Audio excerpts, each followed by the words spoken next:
என் அன்பு சகோதர சகோதரிகளே, ஆண்டவராகிய இயேசு கிறிஸ்துவின் நாமத்தில் என் அன்பின் வாழ்த்துக்கள். இன்றைய முத்து என்னும் இந்த சிறிய தியானத்தின் மூலமாக உங்களை சந்திப்பதில் மகிழ்ச்சி அடைகிறேன். பிரியமானவர்களே, கீழ்ப்படிதல் என்ற தலைப்பில் நம்ம தொடர்ந்து தியானித்து வருகிறோம்.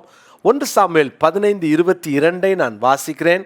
அதற்கு சாமுவேல், கர்த்தருடைய சத்தத்திற்கு கீழ்ப்படுகிறதை பார்க்கிலும் சர்வாங்க தகனங்களும் பலிகளும் கர்த்தருக்கு பிரியமாயிருக்குமோ? பலியை பார்க்கிலும் கீழ்ப்படிதலும் ஆட்டுக்கடாக்களின் நினத்தை பார்க்கிலும் செவி கொடுத்தலும் உத்தமம். கீழ்ப்படிதல் உத்தமமானது, கீழ்ப்படிதல் அவசியமானது, கீழ்ப்படிதல் தான் தேவனுடைய எதிர்பார்ப்பு, அதுதான் அவருக்கு பிரியம் என்பதை நம்ம ஒவ்வொரு நாளும் நம்முடைய தியானத்தில் நம்ம இதை சொல்லி வருகிறேன். அருமையான கர்த்தருடைய பிள்ளைகளே, நம்முடைய வாழ்க்கையில் நாம் எதற்கெல்லாம் கீழ்ப்படிய வேண்டும் என்று தேவன் நமக்கு கற்றுக் கொடுக்கிறார். இதை தான் நம்ம தொடர்ந்து தியானித்து வருகிறோம். இன்றைக்கு இன்னொரு காரியத்திற்காக தேவன் கீழ்ப்படிய சொல்லுகிறார். பிள்ளைகள் பெற்றோருக்கு கீழ்ப்படியணும், மனைவி கணவருக்கு கீழ்ப்படியணும், இளைஞர்கள் மூப்பருக்கு கீழ்ப்படியணும்னு சொல்லி நம்ம தியானித்தோம் இல்லையா? இன்னைக்கு இன்னொரு கீழ்ப்படுதலை குறித்து எபேசியருக்கு எழுதின நிருபம் 6ஆம் அதிகாரத்தின் 5வது வசனத்தை நான் வாசிக்கிறேன். எபேசியர் 6ஆம் அதிகாரம் 5வது வசனம். வேலைக்காரரே, நீங்கள் கிறிஸ்துவுக்கு கீழ்ப்படுகிறது போல சரீரத்தின்படி உங்கள் எஜமான்களாய் இருக்கிறவர்களுக்கும் பயத்தோடும் நடுக்கத்தோடும் கபடற்ற மனதோடும் கீழ்ப்படிந்து. இங்க வாசிக்கிறோம், வேலைக்காரரே நீங்கள் கிறிஸ்துவுக்கு கீழ்ப்படுகிறது போல. அப்போ எவ்வளவு தூரம் ஆண்டவருக்கு பயந்து நம்ம கீழ்ப்படுகிறோம்.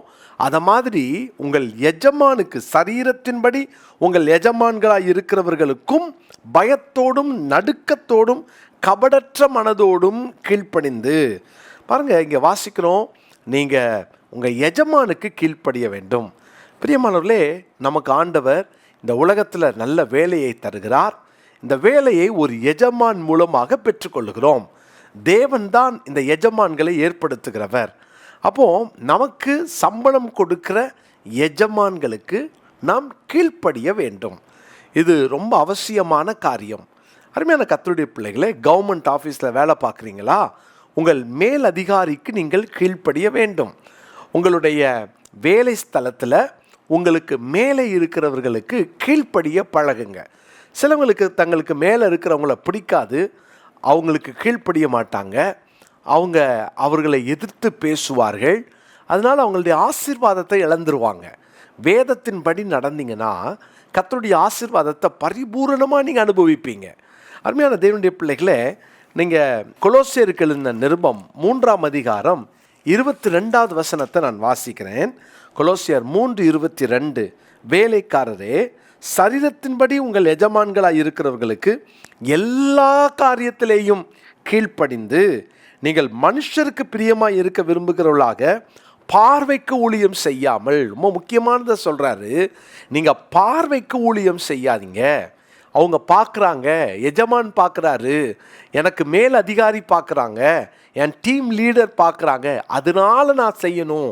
நீங்கள் யாரோ ஒருவர் பார்ப்பதினாலே ஒரு வேலையை செய்கிறீங்க, அவங்க பார்வைக்கு நீங்கள் வேலை செய்கிறீங்க, ஊழியம் செய்கிறீங்க அப்படின்னா அது ஒரு உண்மைத்துவத்தை குறிக்குது. ஆனால் அவர்கள் இருந்தாலும் இல்லாவிட்டாலும் நான் என் மேல் அதிகாரிக்கு உண்மையாக இருப்பேன், தேவன் எனக்கு கொடுத்த வேலையில் என் எஜமானுக்கு நான் கீழ்ப்படிந்திருப்பேன், என் பணிகளை நான் செவ்வையாக செய்வேன்னு சொல்லி எஜமான் இல்லைனாலும், உங்கள் மேலதிகாரிகள் இல்லை என்றாலும் கீழ்ப்படுறீங்களா, உண்மையாக இருக்கிறீங்களா? அதுதான் உத்தமம்.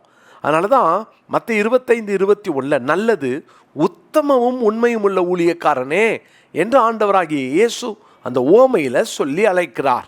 அருமையான கர்த்தருடைய பிள்ளைகளே, இது எவ்வளவு முக்கியமானது பார்த்தீங்களா? உங்கள் எஜமானுக்கு நீங்கள் கீழ்ப்படுகிறீங்களா? இதில் ஒரு சில கருத்துக்களை நான் சொல்ல விரும்புகிறேன். ஒன்று, நீங்கள் எபேசியர் 6:6 நான் வாசிக்கிறேன். மனுஷருக்கு பிரியமாக இருக்க விரும்புகிறவர்களாக பார்வைக்கு ஊழியம் செய்யாமல் கிறிஸ்துவின் ஊழியக்காரராக மனப்பூர்வமாய் தேவனுடைய சித்தத்தின்படி செய்யுங்கள். இதில் 2-3 வார்த்தைகள் நான் உங்களுக்கு சுட்டி காட்ட விரும்புகிறேன்.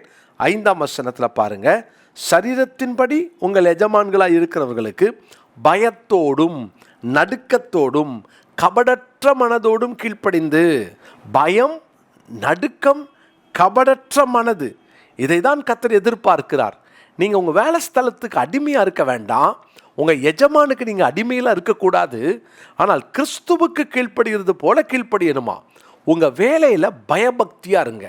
தேவன் உங்களுக்கு கொடுத்துருக்கிற வேலை தான் உங்களுடைய பிரயாசங்களுக்கான பலனை நீங்கள் அனுபவிக்கிறதற்கு கர்த்தர் கொடுத்துருக்கிறார். எனவே நீங்கள் பயபக்தியாக இருக்கணும். பயபக்தியாக இந்த வேலையை செய்யணும்.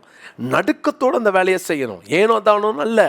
அதில் பயன்படுத்துகிற பொருளாக இருக்கட்டும், அந்த உங்கள் வேலை ஸ்தலத்தில் இருக்கிற ஒவ்வொரு சின்ன சின்ன வேலையாக இருக்கட்டும், சின்ன காரியமாக இருக்கட்டும், நீங்கள் எப்போதும் எப்படி பார்க்கணும் தெரியுமா?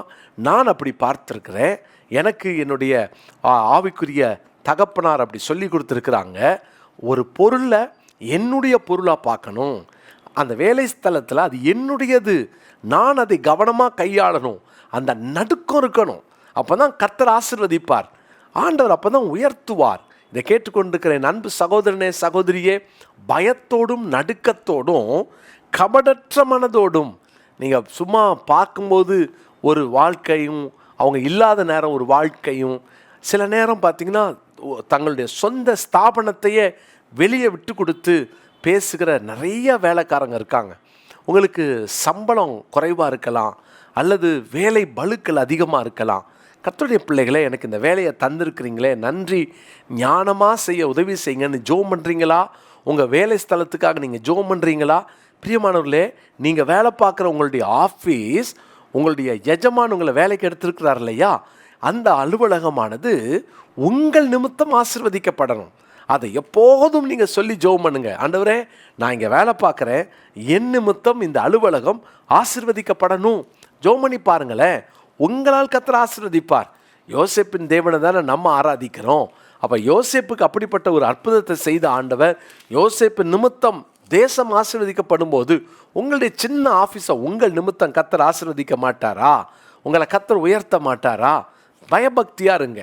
நடுக்கத்தோடு வேலையை செய்யுங்க. அந்த கபடற்ற மனதோடு வேலை செய்யுங்க. ஒரு நாளும் தப்பான கணக்கு எழுதாதீங்க. ஒரு நாளும் பொய் சொல்லாதீங்க. சரியான நேரத்துக்கு வேலைக்கு போயிருங்க. சரியாய் கர்த்தருக்கு முன்பாக பயபக்தியோடு செய்யுங்க.